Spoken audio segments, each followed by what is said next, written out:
Hey YouTube, Kyle here. So, as you can probably tell, the fall semester has begun, and that pretty much spells my inevitable doom. That spells the beginning of my inevitable doom because once the summer ended for me, um, I would begin to face a non-stop onslaught of graduate classes, and it's probably going to give me gray hairs. So this semester I have a relatively light course load, so I have like a partial differential equations class.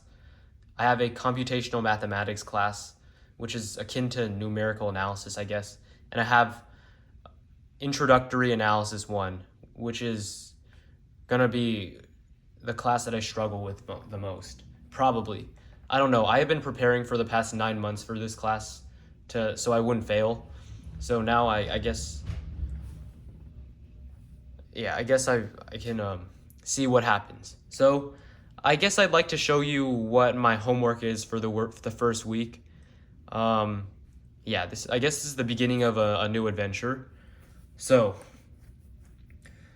the homework that I was assigned, it was just proving a few propositions from the textbook. So if x is not equal to 0 and xy equals xz, then at y equals z. So we are only allowed to use these things called the field axioms to prove these propositions. So the field axioms, these are my notes from the first week. So there are rules about addition. So we have just like if you have two elements from a field or a set, adding those two elements and multiplying those two elements will lead to another element of the set or the field. There's commutativity, associativity for both addition and multiplication. There's an identity element, so x plus 0 equals x, and x times 1 equals x. So pretty standard stuff. Then you have inverses, so negatives and 1 over the number. And you have whatever. I can't pronounce. I forgot my English. Okay, so sure. So we have to prove some facts about the real numbers, or not real numbers. Sorry.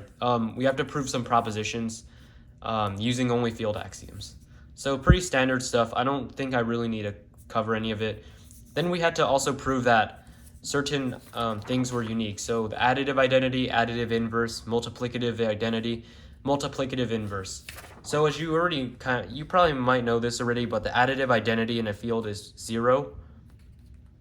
At least like for the real numbers.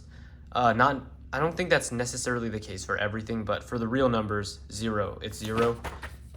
And the additive inverse, that's just the negative of itself. Multiplicative identity is 1 for the real numbers, or for the field, I guess, yeah. And the multiplicative inverse is just 1 over the number itself. And then we have to prove a few more facts, like if y equals 0, then x equals 0 or y equals 0. So that's not the challenging part of the homework. So not only were we given that, we were also supposed to answer the first 6 exercises of Rudin. And the first 5 exercises were really not that hard. As you can see, it requires quite a bit of space, but it's not too hard. So I guess I would like to share. So exercise 6 is what's really giving me a problem, and I guess I want to share my struggles with you guys. So, question 1. I guess if you guys want to work on this yourself, question 1 is if r is rational and not equal to 0, and x is irrational, prove that r plus x and rx are both irrational. And I'm pretty sure there is a much more elegant solution than the one I proposed here, but it looks like it works. I don't know. If you guys can see a problem with it, if you guys want to even bother reading it, please do point out any problems in the comments. There's also proving that a rational number, the square root of 12 is irrational, essentially. Yeah. Question 3, it was proving one of the propositions, which I already did in the homework earlier. Yeah. Question 4, question 4 is pretty much a freebie. So let E be a non-empty subset of an ordered set. If alpha is a lower bound of E and beta is an upper bound of E, prove that the lower bound is always equal to or less than the upper bound. So I guess if you just use your brain and a bit of common sense, you can probably do number 4. Number 5, this one was a bit more challenging, but nevertheless, you could probably visualize it. So let A be a non-empty set of real numbers, which is bounded below. Now, let negative A be the set of all numbers negative x, where x is an element of A. So you're just like flipping all the x's so they're all negative. Prove that the infimum of A is equal to the negative supremum of negative A. So if you guys want me to cover these problems, I guess I could do that later. And I could have a whole series on real analysis, but first I probably should finish differential equations. Yeah, so those really weren't a huge issue with me. Now, then there was problem 6. So problem 6 was took me a while to just do part A, and there are 4 parts, part A to D. So part A was just like, suppose you have a integer, or not integer, you have a real number b which is greater than 1. Now you have m, n, p, and q, which are all integers, such that n and q are greater than 0.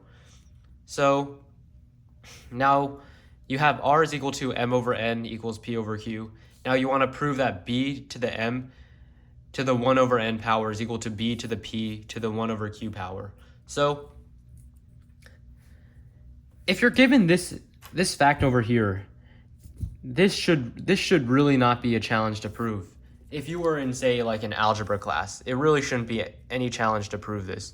However, in real analysis, fractional exponents, I guess, are a bit more problematic, I guess. I don't know.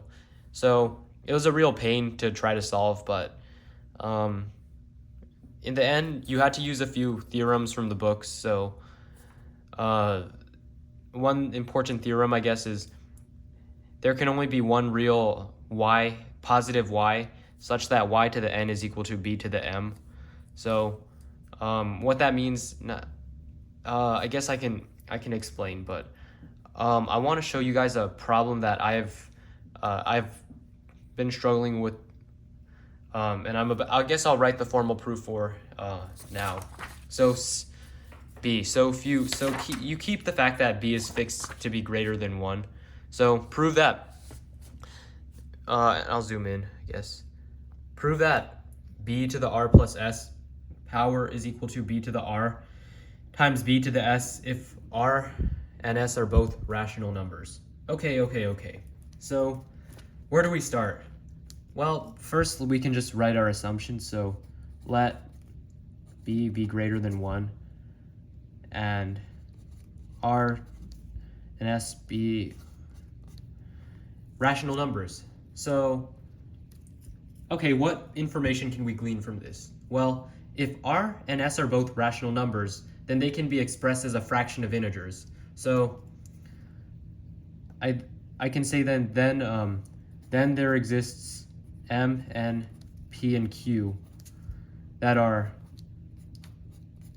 integers, and then since denominators probably cannot be 0, I'll write this extra condition below.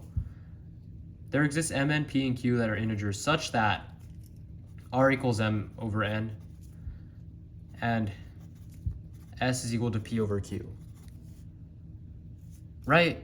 So that's the definition of a rational number. So I guess by def of rational number of q. Okay, so now where do we move from here? Well, we're trying to look for r plus s. So then we know r plus s is equal to m over n plus p over q. So we can just use some basic algebra to get a common denominator. So we now have mq plus np over nq, and then this all works because of the distributive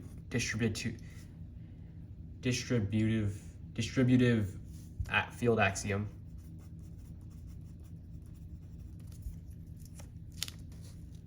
Okay, cool. So Now where do we move on from here? Well,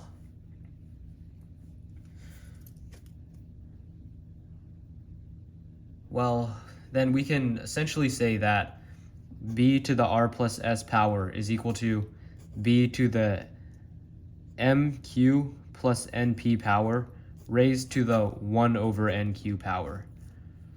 Right? Because that's really what exponents are. Now, here's where things get interesting. So there's a thing called the law, I don't know, I guess it can be called like the law of integer exponents. So we can essentially say that because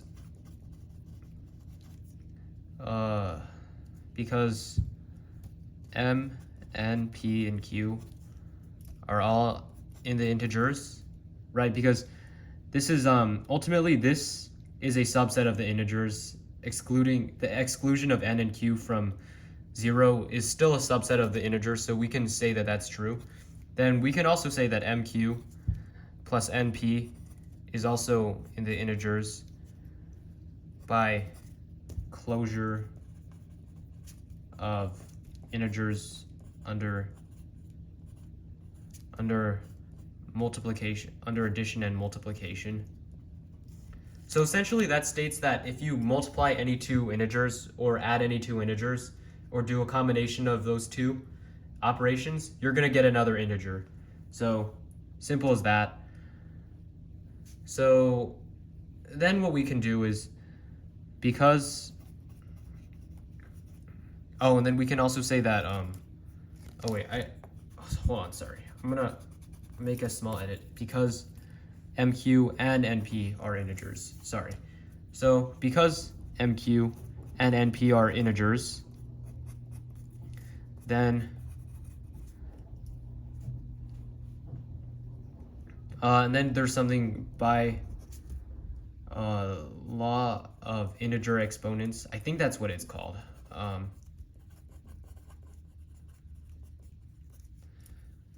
B mq plus np is equal to b to the mq times b to the np power. Okay, so then we can say then b to the r plus s power is equal to b to the mq, b to the np to the 1 over nq power. All right, so now how do we move on from here? So we want to split this sort of we want to split this number. So how do we do that? Well, we can use a corollary of the textbook, corollary of a theorem in our textbook. So by a corollary of theorem 1.21,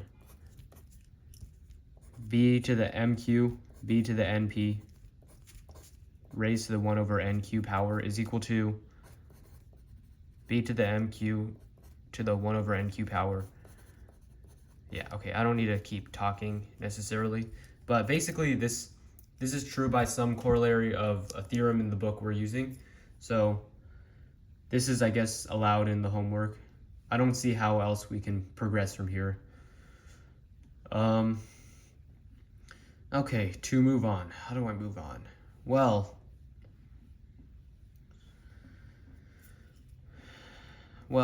now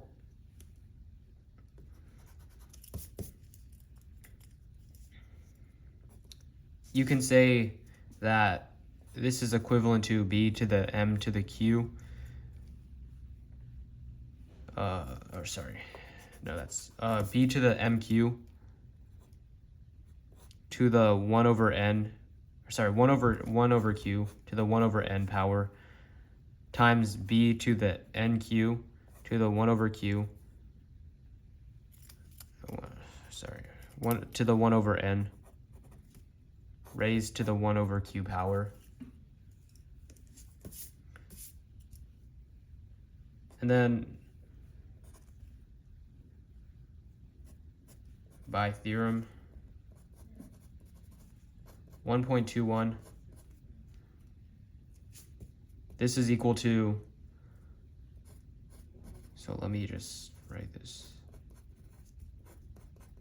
Yeah, I'm still very much a beginner proof writer, so I'm not exactly efficient with the way I use my space, but I hope with time I'll get better. So we get this. Wait. Oh, this should be a P. This should be a P.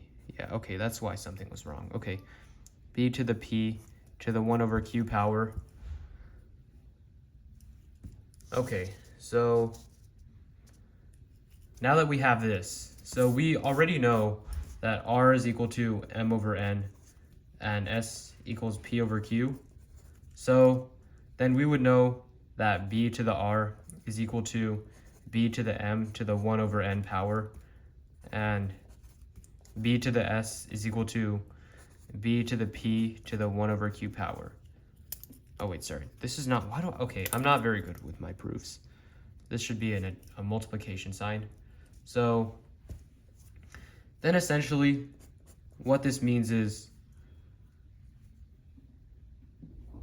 b to the m to the 1 over n, b to the p 1 over q, which we have up here, is really just equal to b to the r, b to the s.